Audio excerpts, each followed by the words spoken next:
Hello dears, welcome to Edu Info and more. Today I will discuss all about sonnet, which is important for class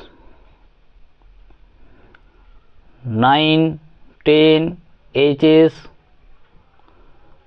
for West Bengal Board of Secondary Education, West Bengal Council of Higher Secondary Education, ISC, CBSC and others. So let's start. এসো আমরা শুরু করি। তো প্রথমে আমরা জেনে নেব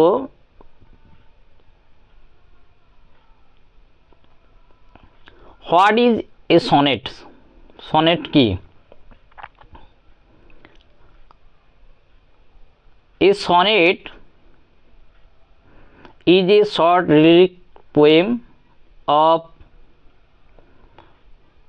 14 lines written in a fixed rhyme scheme and meter, usually iambic pentameter. Sonnet হলো একটা ছোট্ট গীতিকাব্য 14 লাইনের, যেটা একটা নির্দিষ্ট রাইম স্কিমে লেখা হবে এবং একটা মিটার থাকবে, সাধারণত আয়াম্বিক পেন্টামিটার। আয়াম্বিক পেন্টামিটার কি সেটা আমি পরে আলোচনা করছি।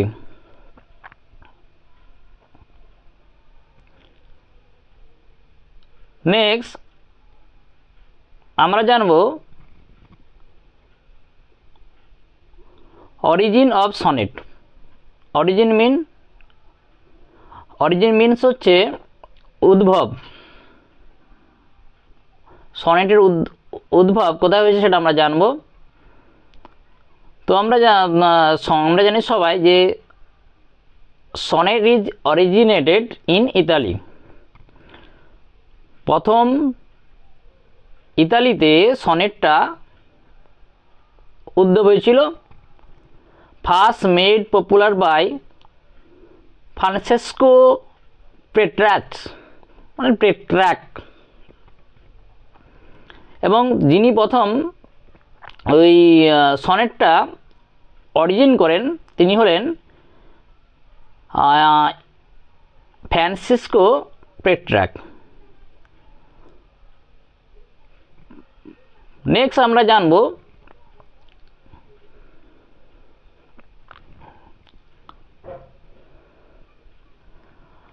Structure of A sonnet. একটা সনেটের স্ট্রাকচার সম্পর্কে আমরা জানব।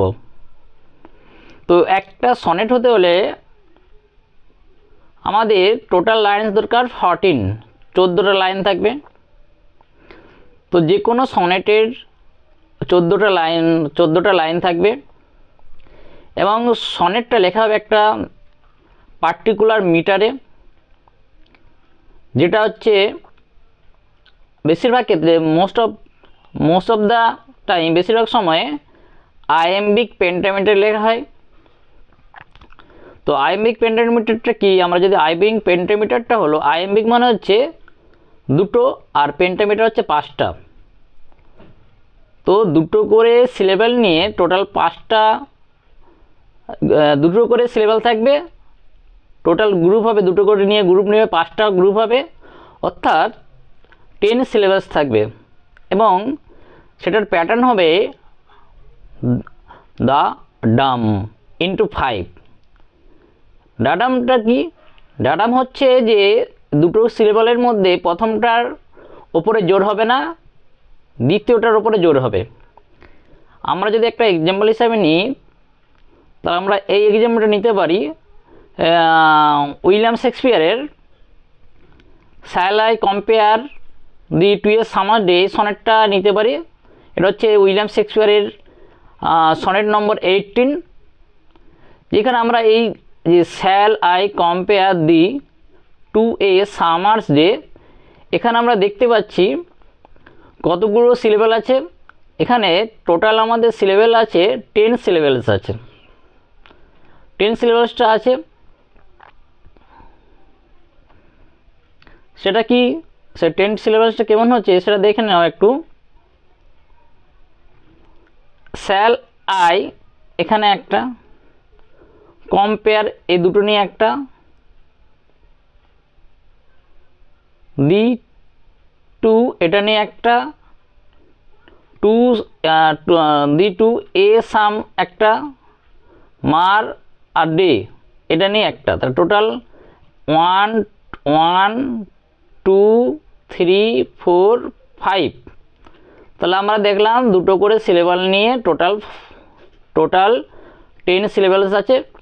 এবং এটা যখন আমরা পড়বো তখন এই স্যালটা হচ্ছে ডা আর আইটা হচ্ছে ডাম, অর্থাৎ স্যালের উপরে জোর দেওয়া যাবে না আর আয়ের উপরে জোর দেব। একই রকমভাবে কমের উপরে জোর দেবো না, পেয়ারের উপরে জোর দেবো, দিয়ের উপরে জোর দেবো না, টু এর উপরে জোর দেবো, এর উপরে জোর দেবো না, সামের উপরে জোর দেবো, মার্চের উপরে জোর দেবো না, দিয়ের উপর জোর দিয়ে আমরা পড়বো।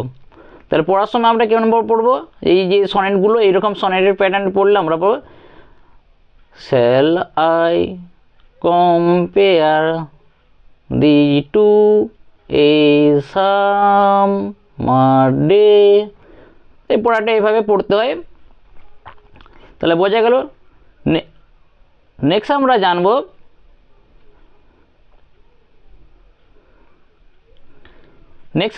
জানবো types of sonnet. Type of sonnet mainly 3 প্রকার। সনেট ক প্রকার? সনেট 3 প্রকার। ফার্স্ট এটা হচ্ছে পেট্রাক sonnet or Italian sonnet.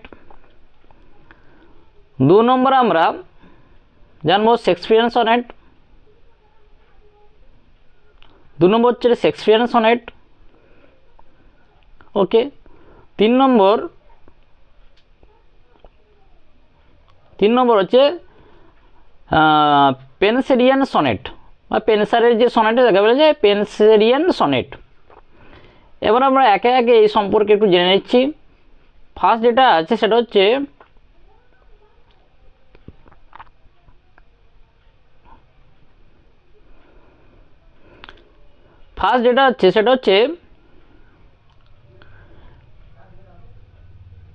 পেট্রাচান sonnet or Italian sonnet. তাহলে যে পেট্রাচান বা ইতালিয়ান সনেটের যে স্ট্রাকচারটা হবে অক্টেভ। আমাদের সনেটের প্রথম 8 লাইনকে বলা হচ্ছে অক্টেভ আছে, যেমন 8 লেগস থাকে, দেখেন অক্টেভ মানে 8 লাইনস আর সেস্টেড 6 লাইন। তাহলে প্রথম যে সনেটের প্রথম যে 8 লাইনস তাকে বলা হচ্ছে অক্টেভ, আর শেষের যে 6 লাইন থাকবে তাহলে সেস্টেড বলা হবে। আবার আমরা যদি অক্টেভকে দেখি, অক্টেভ আবার 4+4 আর সেস্টেড থাকবে 3+3, 4 lines plus 4 lines, 3 lines plus 3 lines. আবার এই 4 লাইনসকে বলা হচ্ছে কোয়ান্টেন্স, আবার একটা কোয়ান্টেন্স, দুটো কোয়ান্টেন্স। আর 3 লাইন যেটা থাকবে 3 লাইনগুলোকে বলা হচ্ছে টার্সেট। ওকে, বোঝা গেল। এবার ওই যে প্যাটার্নের যে রাইম প্যাটার্নটা কেমন হবে, যে রাইম প্যাটার্ন হবে অক্টেভের ক্ষেত্রে হবে তোমার এ বি বি এ একটা বিবি, তারপরে এ বিবি এ, আবার পরের যে কোয়ান্টেন্টটা থাকবে সেটা আবার এ বিবি এ। আর শেষের ক্ষেত্রে 3 লাইন করে হবে সিডিই অথবা সিডিসি ডিসিডি, এরকম প্যাটার্নে লেখা হবে।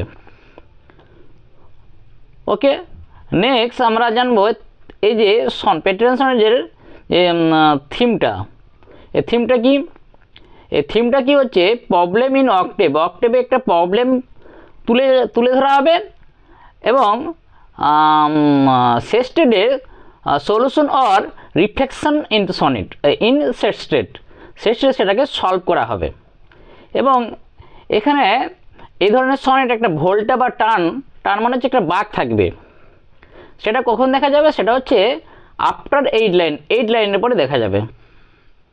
ওকে, আন্ডারস্ট্যান্ড।